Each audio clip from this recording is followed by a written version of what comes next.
ఆంధ్రాలోనే అతిపెద్ద స్వయంభూ శివలింగం ఎక్కడుందో మీకు తెలుసా? రావణుడిని సంహరించిన తరువాత శ్రీరాముడు అయోధ్యకు తిరిగి ప్రయాణమవుతూ మధ్యలో సుమంచ పర్వతం వద్ద విశ్రాంతి తీసుకుంటాడు. ఆయనతో వచ్చిన దేవవైద్యుడు సుసేనుడు. ఆ ప్రాంతంలో ఉన్న అరుదైన ఔషధ మూలికలను చూసి సుసేనుడు ఆశ్చర్యపోతాడు.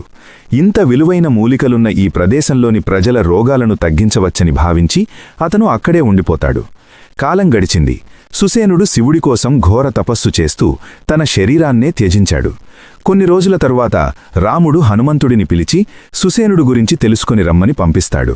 హనుమంతుడు వెతుకుతూ అక్కడికి వచ్చి చూసేసరికి సుసేనుడు కనిపించలేదు. అతని కళేబరం మాత్రమే ఉంది. అతను శివ సాయుధ్యం పొందాడని గ్రహించిన హనుమంతుడు పూలతో జింక చర్మంతో ఆ కళేబరాన్ని కప్పి భద్రపరిచాడు. తర్వాత శ్రీరాముడు సీతాలక్ష్మణులతో కలిసి అక్కడికి వస్తాడు. ఆ జింక చర్మం పూలను తలగించి చూసేసరికి అక్కడే ఒక శివలింగం ప్రత్యక్షమైంది. రాముడు ఆ లింగాన్ని శుభ్రపరిచి భక్తితో పూజ చేయడం ప్రారంభించాడు. పూజ చేస్తున్నంతసేపు ఆ శివలింగం క్రమంగా పెరుగుతూ వచ్చింది. పూజ ఆపగానే ఆ లింగం పెరగడం ఆగిపోయింది.